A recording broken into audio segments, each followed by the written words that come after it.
Jesus. I am Resident of Color with Joel Saints for YouTube.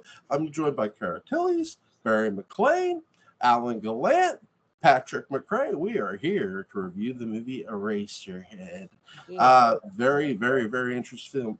Ladies first, Cara, when did you first see this movie? Oh my God. Honestly, being a Lynch fan for years now, it's actually been pretty recent. And I would say in the past few years that I actually saw Eraserhead, to be honest. Like maybe the past 2 or 3 years. So it's been pretty recent. So and like I said, every time I watch it, it's still like a brand new movie to me right now. Like you think you got like a hold on, like, and it's still, I still feel like it's 5 miles over my head. Yeah. Like It's not. It's designed to make you feel things, I think, as much as think. Yeah. So, and you do feel things when you watch you it. feel a lot. I mean, it's based off emotion, a lot of it, but the representation of it, I mean, you get life and death, you get creation out of it. I mean, like, especially with the egg and everything and the rebirth and death, you get the pain and suffering, the Garmin Balboja, as it were. I'm really, it's so emotional that I really feel it's like the birth of Judy. The birth of evil. Yeah. The birth of evil itself. Barry, when did you first see this movie? I got wind of it. My parents saw it like years and years ago. I always had cool parents. They were really into horror. But my mom really, it's odd to me. She's such a gore whore that David Lynch like freaks her out. I think it's the thinking aspect of it that is so elusive that it's so matter of fact. It is designed to throw you off balance constantly. Once you're into the environment, the milieu, the idea of it, the psyche of it, it just kind of, you just and you're back and forth on it, you know. And so it's almost like having an upset stomach, you know, where it's like, oh, I'm trying to do something here, but it's just flip-flopping on me. And interwoven narratives, right? You were saying. Joel, what do you think about it? I'll get to that here in a minute. Alan, when did you first see this movie? Today was the first time I saw it in its entirety. I'd seen scenes from it before, but I'd never seen the whole thing in its entirety. Don't ask me why. I know. I feel like an idiot for taking so long. I was a junior in high school when it came. Actually, I was a senior in high school when it came out. Right. But there was no way I was going to see it in high school. I would not have been able to deal with it. But I first heard of it probably 3 or 4 years after it was made. Yeah. But I passing through friends' houses, watching them watch it on VHS, that kind of thing, but never sat down and watched the whole thing. Yeah. Patrick, when did you first see Eraserhead? I don't know, probably about 10 years ago or so. It was part of a body of movies that I was sort of expected, given my background, to know about automatically and just kind of have in the Rolodex, but it never really appeared or manifested itself. And I was teaching a class in David Lynch, and that gave me the chance to sit down and watch it. I think that was it. That was when that happened. And this is a David Lynch was a graphic artist. You know, he's a painter, printmaker, etc. Before he ever became a director. And I really think of this more as a painting, you know, that moves than really a movie. You know, it's too personal. To be a movie. It's like my review of it when I walked out of it was I'm not even sure it's a movie. And that's not an insult. It's something else. Now, you know, when you look at the timeline, which I kind of got when there's this book called something about diving for the deep fish or the big fish or something like that. It's Lynch's book on transcendental meditation, which I studied specifically so I could try and figure out David Lynch more. I went through the whole TM program and slept very soundly, as I was supposed to be chanting the mantra. And didn't he start when he was making this movie? Yeah. That's what happened. No, it was long before. It was like his first day in Cal Arts. He just wandered into some place and they gave him a mantra and he was gone. You know, Jennifer was born around this time, and Lynch was having to work a lot of crappy jobs. And I think if you put those things together, just the anxiety of being totally unprepared to be a father, yeah, and yet there you are, and really more interested in art and abstraction and hanging around Bob's Big Boy and everything else, and yet you're expected to be this, you know, Joe Lunchbox, all of a sudden, and provider, which is completely antithetical to you, and make nice with the in-laws and so on and so forth. I don't want to reduce the film too much, but I will. If someone told me, oh yeah, this is just his anxiety about, you know, being a dad and having to hold a real job, it wouldn't surprise me. No, and that's a popular interpretation of it, at least a partial interpretation of it. First glance, I mean, you're looking at it first glance, you would say that, but it means a little bit. He pretty much, you know how all of us artists are. We put our actual life within the art. Sure. Especially what you just mentioned there about the fatherhood aspect of it. Yeah. The angst of meeting the folks, yes. But when you look at his folks and his mom start necking on him when she was just like, yeah, if you mess this up, you're fucking up the process. You're like, what process? Is it the family life process that we go through? We have to go through these tests of going to school, learn this, learn that, become a father, do this. Was it him? The whole human race. Cycle? Yeah. When he kills the creature, you know, and another thing, when you see the bomb in the background, the little portrait, you see the nuclear mushroom cloud. That same mushroom cloud shows up in a lot of his work, especially Twin Peaks, The Birth of Judy. I just think it's like he was harboring and nurturing hate itself. No.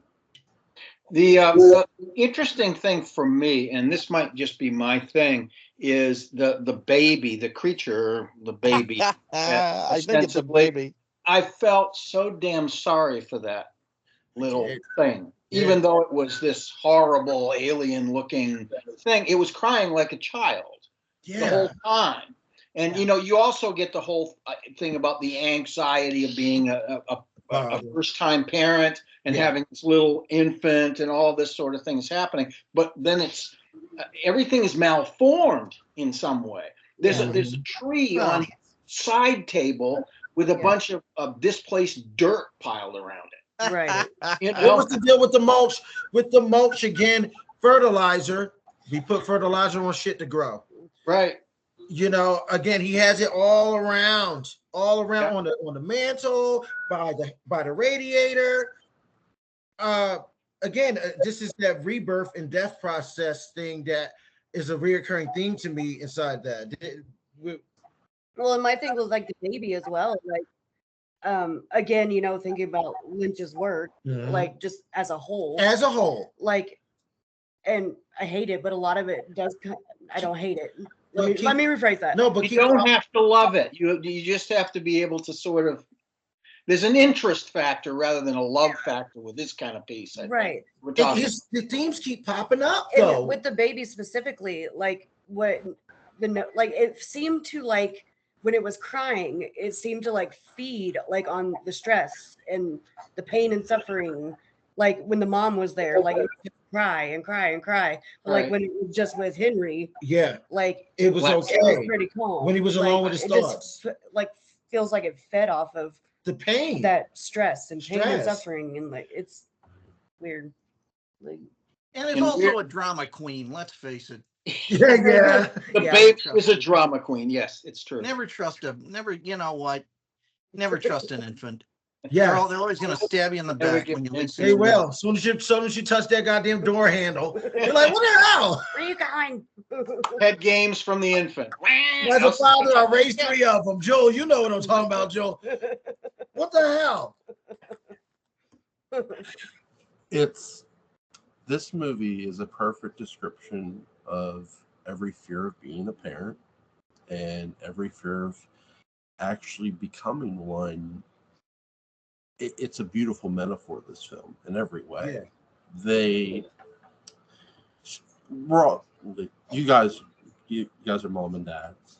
I'm a father, and as somebody who witnessed, I was there when my wife gave birth both times. I was south of the Mason-Dixon line, as I like to say, and it's a horrifying thing.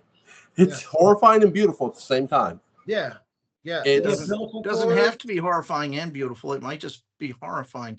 I mean, imagine being the mother. Yeah. Right. Yeah. And as a dad, you are the most helpless son of a bitch in the room. Helpless. Yeah, you are, and you're watching the woman you love. That's why you need to be in the bar a block away, like they were in the 50s. Buying a box of cheap cigars. Batman thing, and see how far that gets. I couldn't cheat myself out the experience. I thought about that not being in the room, but I needed to cut those umbilical cords on purpose because it connected me. Not only because I'm a gore whore, but meat cables. No thanks. I'm glad you brought that point up because that's something too that years ago men weren't allowed in the room when women were having babies. That's a better time. So I think that's what this film is sort of trying to get across too, that in a weird way that men don't really witness the. I think at this time men weren't still allowed in the room. Yeah. Well, Henry is completely David Lynch connected until he's told that there's a child. Yeah. Right. He's completely disconnected. It's like he had a one-night stand with his girl. She knocked her up, and then next thing you know, the mom like, "Yo, if you fuck up this process," when she started necking on him, you fuck up this process, everything will be undone. Mm-hmm. So again, it's the same type of pressure that one would get if you have a baby and you be like, well, you better be there. And she said, when you get married, which will be very soon. Mm-hmm. Yeah. Again, it's the steps we have to take. We learn ABCs 1, 2, 3s. We learn how to say yes, please, and thank you. We learn how to bathe ourselves. The steps and societal steps that we take. This was like the pinnacle one. But what was he birthing? What was he nurturing? That is the existential thing. That's the existential part of the story. Which is why we get this misshapen thing, and that's the product of it all. Yeah. We also get to, I love how in the beginning the guy is sitting at the window pulling the levers and then throwing something out the window into the wall. Like very visually and from a sound standpoint, this film is stunning. Yeah, they shoot it in black and white. Absolutely. It tells a very unique story of uncertainty, being scared of what uncertainty brings, and for its time period too. I think they're trying to reach their audience in every way of a child for a lot of people who aren't going in that room at that time. Witnessing childbirth is a very alien thing. It is. It's funny. People always used to ask me, my cousins, when my daughter was born, when Sophia was born, my cousins asked me, "Hey, what's having a baby like?" I said, "Okay, go watch 2 movies: Eraserhead and Alien." Wow. I don't know if we're really very qualified to address. I mean, we can talk about what it's like to stand by sort of helplessly and so on, but I'm not certainly even if I had fathered a child that I acknowledge, I would not be in a position to really talk about that. Women can talk about that who've had kids. I can't. I can't as experienced, but being on the outside like Joel's speaking of here, it is very much so like this movie. You're looking, when you see the outside come out and it's a new life, that is to be appreciated. That's why I made sure I was there for every single one, all 3 of the kids' births. and cut the umbilical cords. I made sure I was there. You don't ever get used to it, but it's a beautiful thing to see. It's very beautiful to see. And two, I think that's why they don't in this movie show the birth of the child either. No. Right. Again, at this time, I could be wrong. I don't think men were allowed in the room from a real life standpoint. It wasn't as common in Right. 77 as it would become in the next 10 years thereafter. Yeah. We're sort of a mid stage, in between stage in the 70s. Yeah. Some men did it, some men didn't, and it wasn't really questioned either way. At that point, it wasn't. I'm glad you Now mentioned it's that. more preferred that the father be involved in some way, usually. So. What did you think about, guys? What did you think about the, she talks about the family and getting married, the mother does, and so on, and gets up in his face about it, and it gets intense at dinner time and all of that sort of thing. What did you think about the way mom was treating grandma, and how she was basically, she was a machine, Geppettoing her. Yeah. It was like when only she can touch this stuff. Right. Like only she can toss the salad. Even though she can't give her a smoke. Yeah. It was like the typical of what grandmas usually kind of are. Like they will put themselves in the middle of the relationship. There's some political shit going on like that right now. It's all about the women. They're like, no, this is what it was representational to me personally. Of what grandmothers are, but how they just had the grandma like she's trapped too, right, in the cycle. Yeah, she's literally physically trapped in her body. She can't do it. She can't move. Yeah. She has to have, her daughter do all of this for her and even light her cigarette for her and everything else. So it's kind of like there's a picture there too of what you're talking about. It's a representation. Again, a malformation of what family is almost in some. The dad's bitching about how hard he worked, his injuries and shit. Like, and with these babbling on about the little chickens, the weird little chickens, which when he says they're man-made, I was like, yeah, they are kind of man-made. Oh, it's delightful. With the hormones they put them in and everything. Yeah. Like, well, the thing was pulsating and bleeding on the plate. I know. The same goo that I feel that's in Twin Peaks. In the middle of that, in the middle of the forest is that black oil.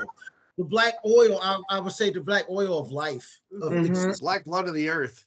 Of the creation itself. Yeah, there's a lot of effluence in this movie. When he's beheaded in the dream, there's head in the blood puddle, and then when the baby is killed, all of that comes out of him. Like cream corn coming out of it. It was like cream corn coming out of it. Yeah. Reoccurring themes, and this is all the work stems from this movie, guys. And girls, all of it stems from this, from the tile on the floor to the electricity theme, to the black oil in the steam, in the foundry. All of it's reoccurring stuff that I felt Frost probably was like, I need that. Yeah. Frost was like, I need that. Yeah, and then you add the soundscape, which is, it's right on the edge of being terrifying and claustrophobic. All of this, everything from the sound of the steam to what sounds like a train to the wind. It's good stuff to listen to during a colonoscopy prep. Keep drinking that stuff and listening to AARP knocking at my door, bro. Like, come on. I'm just telling you. That's what it is. Yeah. You have been warned. Yeah. Oh my god. That's the thing. Joel, you kept calling me during yours. Nice. Hey man, scrape it out, bro. Get it clean. I gotta call somebody, don't I? Anyway, no. But eyes proud. I was like your co-pilot. Wants to be a colonoscopy millionaire. All right, call your help. With this movie, it is a very interesting study in sound and in body horror in every way. Yes, body horror definitely. Yeah. What did you, Cara, Barry? What did you both make of that? We have great body horror movie, and the sounds of this movie. The squirts and the screams. Everything after this movie, we all have to remember as horror buffs, and everything from Carpenter, everything Rob Bottin did, Tom Savini did with the physical horror, all that using physical animal parts and pumps to make the spew come out. All that started with Lynch with this. He got an award for this for special effects as well. All of it stems from this movie. A lot of the stuff, Tim Burton stuff with the patternized stuff in the twisted tree branches that he uses a lot comes from this movie. Yeah. And the black and white, this movie could not have been made in color and had the impact that hell no. Hell no. I think what gets me a lot, like in horror films, like we were talking sounds and stuff, it's just the mundane hums and like the background. Oh yeah, it's grungy. Everything is like has this patina of age and neglect on it, and as we mentioned before, all these like these little mossy areas of sod and weird stuff. Much spine chilling, man. Yeah. And the brick wall in the window, though, the representation of the brick wall in the window, I'm like, is he always closed? Does it represent him always trapped in his mind as the tool? Yeah. Because he is a tool at the end of the day. Like we were saying, like even like his little radiator is like it's like his TV almost, like looking into another world. Like he's so boxed in and so claustrophobic. What does the mind do when one is boxed in that way? In life, as a father, bring it back to the fatherhood thing. You're taking care of these children. That's what she's like. You take care of it. You on vacation for 3 days. I need some sleep. I need some damn sleep. I've been there, and it's just like, you're here for the child. You're here to nurture it, but you're just like, oh my God, I'm gonna rip my skin off if I don't get out of the 4 rooms. Sure, absolutely. That's an element of claustrophobia of his situation, his mind, because he does live in these little 4 walls and But that's the thing about him as well. Like, it didn't seem to bother him as much. Like when he first walks in and she's trying to feed the baby and she's getting all frustrated. He walks in from work and he just immediately smiles. Like he looks at his wife and the kid, like it's a normal family walking in to see his wife feeding his kid. And he's got a smile on his face and he just goes and lays down on the bed to relax for a minute. Like it's normal. Was he purposely doing this on purpose? Was he part of the plan, which us men are, if you want to look at it like that, on purpose of this vicious cycle of death and rebirth? Is he part of? We're supposed to have this conversation and think over the head and talk over the head right now, but was that it? Was that part of it?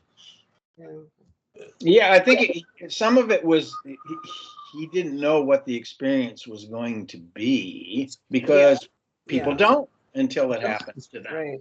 Yeah. People can talk about it and tell you things and so on, but it's not the same thing as having that kind of a profound experience of becoming a parent or whatever the profound experience is that you haven't had yet. And this is like he comes in the room, like you say, smiling, and he flops down like, this is what I'm supposed to do. Right. Well, wait a minute. Right. The child is now crying. She's pissed off and leaving. Oh, happens now. It's like the doubt. Yeah. Again, a malformation of an expectation in this case. I like that word, malformation. It says a lot to this piece. That and parenthood says a lot about this piece.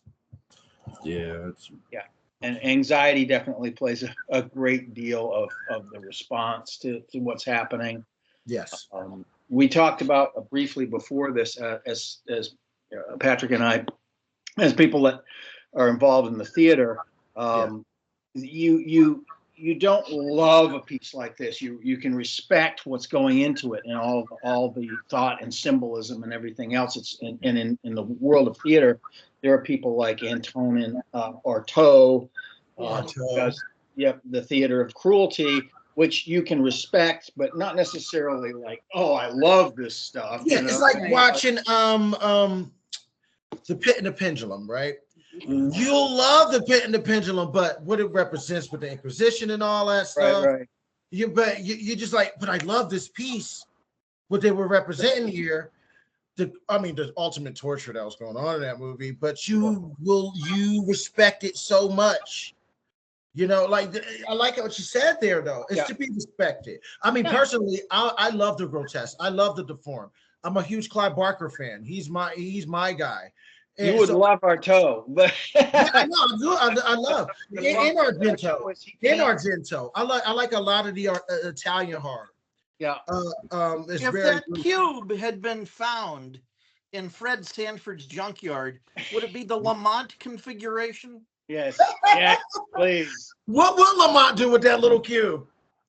Well, a lot of steel, but not nearly as much as Aunt Esther would have on that show, scamming them. It would have been safe with Grady.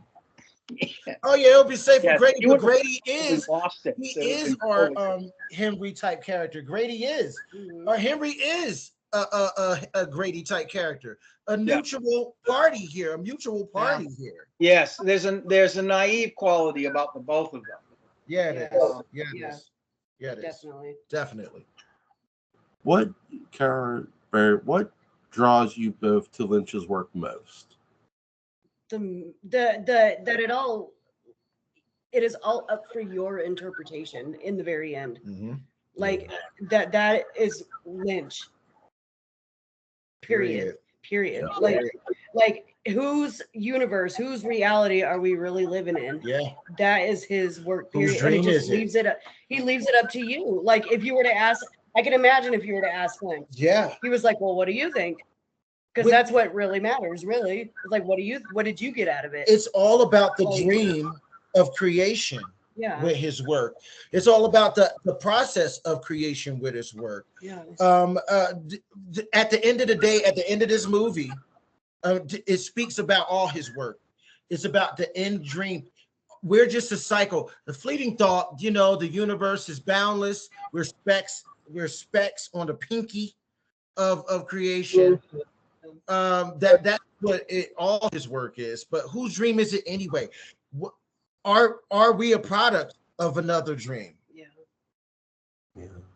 Yeah, a movie we're gonna have to cover is Hellraiser. Oh yeah, I love that. Where's our box? She bought me a box. She bought me the fucking box. Yeah, it's a great film. She figured it out before me though. I'm like, what the hell? Well, Dark Shadows. She's a Dark Shadows fan. That's why. Oh, yeah, like my mom before us. we could have pictured. Have you seen one of these before? There you go. Oh my God, what a view! Look at that. What is it? Everybody's screens are black but mine, so I don't know what's going on. Very nice. Alan is showing a Barnabas action figure. Very nice. Oh yeah. I actually owned one of these when they were new. I got them as a gift when they only cost $50. Yeah, I got one in a box ridiculously expensive now. And I got one for a really good price, like a third of what people are asking for them. Yeah, they're the right size for GI Joe outfits. They are. They literally are. That's how GI Joe's the size before you the can have like Arctic Assault Barnabas. Yeah. Scuba Barnabas. See, I was gonna put some realistic, beard hair on him. There you go. Don't ruin it. Don't ruin that piece. I'm a toy boy, man. Don't ruin that piece. It comes with 3 heads, so I'd only ruin one of the heads. Right. Yeah, they do come with 3 heads. Those are Hollywood toys. We call hot toys. Could you imagine if NECA releases a Barnabas Collins and how that's going to look if that ever happens? If I tried it, I was like, holy shit. I would love that. Okay, favorite scene, Cara. Oh my God. I would say, and I think it's because it's so freaking weird to me, was the chick with the fat cheeks. The stage. Ah, Yes. yeah. Yeah. Like In heaven, I still have the everything's song fine. in my head right now. Oh, Like, everything is fine. I haven't saw it in heaven. what the you know what? Like, Dude. what the hell? Like, But to me, I feel if you ask me, I'll say that's my favorite scene too. yeah. Nice. Because Him entering like another reality. Yeah. Living in a theater. but when the Like, baby was sick, she appears and squashes the creatures like she was squashing the sickness. That she represented ultimate kindness, which I felt that he deserved at the end of that movie. yeah.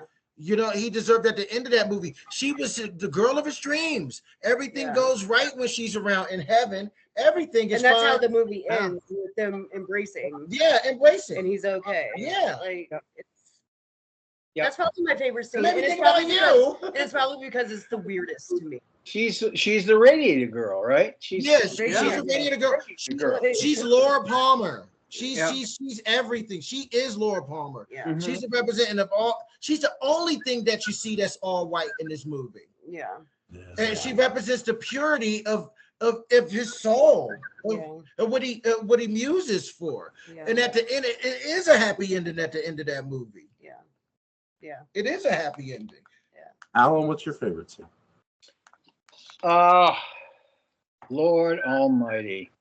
Well, it's revelatory. The scene where you realize why the title is Eraserhead. Ooh. When Okay. his- Ooh, Yeah. when Yeah. his what's this?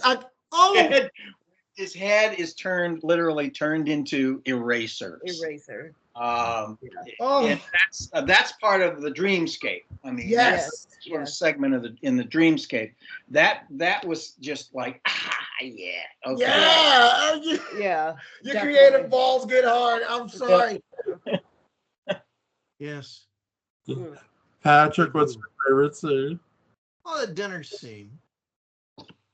Yeah. Nice. That's a good one too. Yeah. It is, baby. Yeah, that was good too. It's very funny. I mean, I feel like I identify with it. You know, that's you know, just meeting the parents and all of that. It was always, fathers always hated me. You know, mothers gave me a pass. Fathers never did. Right. And I just, there's always weird food that you have to pretend to like. Yep. Yeah. Come on.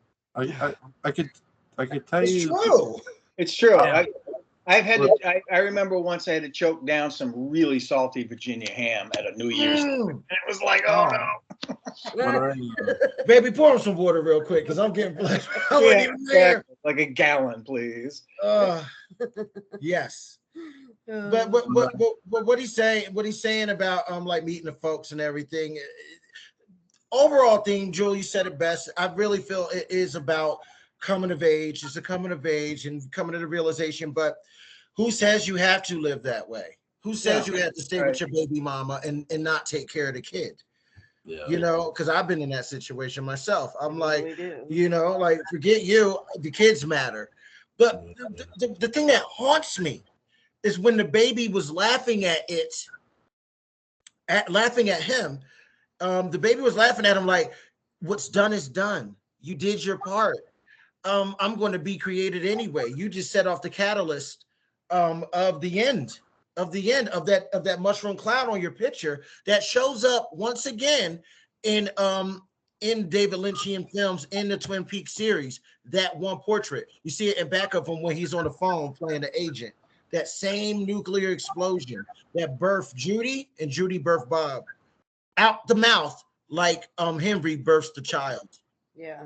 Yeah, I think what you said before about it being part of that natural cycle of life and death, which can appeal in different ways to every living thing, human beings in particular. Of course, that's who he's speaking to, but also all of the how important ultimately is all the anxiety and disorientation and malformation that happens in between those two things. What's that about? Do we really have to be that anxious about everything. Right. You know, maybe a little bit, but A little bit, but it's a natural order of things when we're confronted with the newness of life, as we're particularly growing up and then becoming adults and going through all of the rites and rituals. See, the rites of passage. See, I think the creators of Silent Hill 3 took David Lynch's Eraserhead to a whole nother level. No, I would say Joel. I would say Sam Lake took his work all to a whole nother level with the Max Payne and Alan Wake work. Yeah. He mirrors it. Like, I want you guys to watch Nightless Night tonight on YouTube. Watch Nightless Night, and you'll see a lot of those themes reoccur from the lake, from the oil, from the love, from the lust, all of it. The life and death, the loop. Because I feel that Henry Spencer was stuck in the loop, and he decided to stop with Stab's baby. I like Hubert. I'll check it out. I like In Silent Hill 3, you play a girl who is stuck in a shopping mall. Every door is locked. You cannot escape your destination. She fights sperm monsters, a penis monster. Basically, the woman is raped. Yeah. And it's one of the most jarring games ever. Recommended highly. But is it as much fun as the first 45 minutes of that movie? It's up there. It's up there. No, I'm going to say Alan Wake 2. Alan Wake 2 is up there with Dusty Romp. that movie. Yeah. Masterpiece. Yeah. But my favorite scene in this movie is when they have the first close-up of the baby. What visually well done. And it's real simple too. I like how it prefigures the chest burster from Alien. Yeah.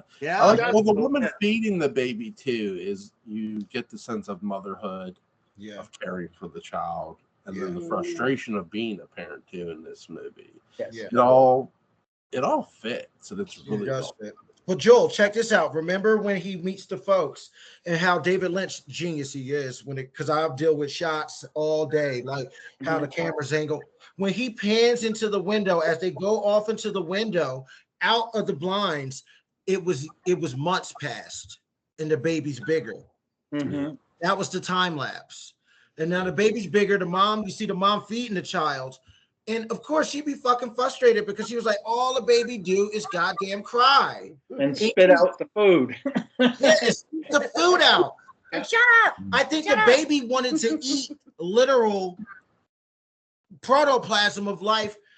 That little thing that he had inside that box. In the mailbox. That was for it to eat. But he was trying to deny it. We reached him at his precipice of going through this cycle of becoming an eraser on the pencil that makes stuff when we write. Yeah. You know? And sometimes life is like that. Yeah, it's true. It is. Yeah. It is. How much my kids cry? Oh my God. Stuff a sock in it. Speaking of meeting parents, the person who tried to intimidate when I first started dating Julie wasn't her dad, it was her mother. Wait a minute. I was sitting at the kitchen. I was sitting at their kitchen table. Julie's mom was cleaning her 45 automatic. Yeah. Oh my God. There you go. While you stuck with it. You leaving my baby when? Well, here's the thing. I said to her, Mrs. Shady, that's a nice gun. She goes, aren't you scared? I said, no, ma'am, I'm from the city. Yeah, I know all about guns. I've seen guns. You know what, Jewel? You're a New York City girl. This place is a little quiet for you. I'm a Jersey girl, so leave me alone. Oh my God. You're just like Dale Arden at the end of Flash Gordon, my friend. Nice bull. I'll give this movie a 10. What do you guys give it, Cara? Barry? Definitely 10 out of 10. 10 out of 10 for sure. Absolutely. 10 out of 10 for sure. Alan? I would say, a 10, and not necessarily for its cinematic adherence, although there's, like you said, there is some great camera angles and some great black and white work done there, but for its impressionism, its symbolism. Yes. It's art. It's It's art. It's an art. It's art. Yeah. So yeah, big time. Patrick? I don't think numbers apply. I'd give this an interrobang cubed. Cool. It's a totally different measurement system. Yes, Yeah. Excelsior, shit. that's That's right. great. Absolutely. Excelsior. Yeah. Is there anything anybody wants to add about this movie before we go? Well, personally, I would like to say this movie is a linchpin in art cinematics. When it comes to putting actual art, it spawned the MTV generation. It spawned a lot of the practical effects that we have today. In terms of writing, it spawned at least about 3 of the writers that we have today, award-winning writers, and it brought like the big poofy hair that we see Egon Spengler wearing, Yeah. the shoulder That's good pads. hair. I had that hair. It's a cult of personality. It belongs in cinema history, and it's not talking Gone with the Wind or Casablanca. It belongs up there with them in terms of what influenced what we have art as today. I mean, correct me if I'm wrong, but I think it is in the Library of Congress. Or I don't whatever. think so. It should be. It's in the National Archives. Yeah. Yeah, Okay. so So it that's- is. It yeah. is. It is. Okay. It is. It is. It Okay. is. It is. Which I think it belongs. where I feel it belongs. Most Absolutely. definitely. So. He's got several films there, I believe. Rightfully so. There's an interesting story about The Elephant Man, which was produced by Mel Brooks. Mel Brooks was one of the primary producers of it. And when the suits came to watch the final cut of Elephant Man, which also shot in black and white, it's beautifully done, and it's got these surrealistic scenes in it as well. Yeah. The executives, the suits, said, "Well, I don't like that stuff," and so can't we cut some of that stuff up? And Mel Brooks said, this is a courtesy. You're seeing our product. We didn't ask your input or your opinion." Exactly. Yeah. Like, I'm the same way with expanded what Lynch was doing. He understood what he was doing. Absolutely. He knew the mission. Absolutely. Yeah. Barry, you're an artist. Where can we find your work at, man? All online, but bluejuicecomics.com if you want to purchase stuff. Okay. You can get me at Barry McClain. You can get me at Barry McClain at Blue Juice. Facebook, Barry McClain, Instagram, Stay Broke on Instagram, Stay_Broke on Instagram if you want to see the work being done. And Trauma Entertainment. I got a new movie called did the movie poster for a new movie called Curse of the Weredeer. A lot of fun, a lot of gore. On the Trauma app. But yeah, you can Google me, man. You can find a lot of shit. I'm going to find links, and they'll be in the description box. Also, links to Alan Gallant's YouTube channel, Colin Sport After Dark, is going to be in the description box. Link to Patrick McCray's Dark Shadows, Day Book and Bound is going to be in the description box. When do you guys want to come on and discuss Hellraiser with me? I'm game. Name the time and place. Whenever you'd like. Whenever. Please. We'll tear your soul apart.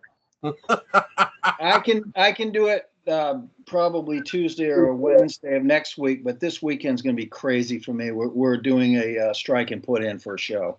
Nice. So I'm going to be out of the loop, but you guys do whatever you need to do. Nice. We can make that work. Yeah, we can make that work. We can make that work. We can make that work to Tuesday. Yeah, just hit us up. Just hit us up. We can If do that. Tuesday when it can happen, we can do that. Yeah, we can do Tuesday, that. 10:30. We're all Yeah, good. I love it. Okay. You don't want to miss Tuesday, that. 10:30 p.m. First- Hellraiser, ladies and gentlemen. First Hellraiser, right? Yeah. First. Yeah. The first one. The Number first, Mr. Frank Cotton himself, that one. Dirty Uncle. By the way, 20 years. there's a very special person in that movie. The man who played Garrick in Deep Space Nine. That's right, Andy Yes, Roberts. he was. Oh God, yes. Yes. He's the bad guy in Dirty Harry. Yeah, he was. Yeah. Excellent bad guy. He got bad guy face, right? Oh yeah. Maybe. I think that was the first time I saw him was in Dirty Harry, actually, in one of those movies. Yeah, Yeah. he's a legend. Yeah. He's a legend, actually. Yeah. Yes. So yeah, a lot of links going to be in the description box. First of all, Barry, who's been first time on this podcast, thank you for appearing. Great to meet you, man. Him and Cara will be back Nice Tuesday. to meet you, Alan. We'll all be back Tuesday. Ladies and gentlemen, have a great rest of your weekend. Good night. Bye.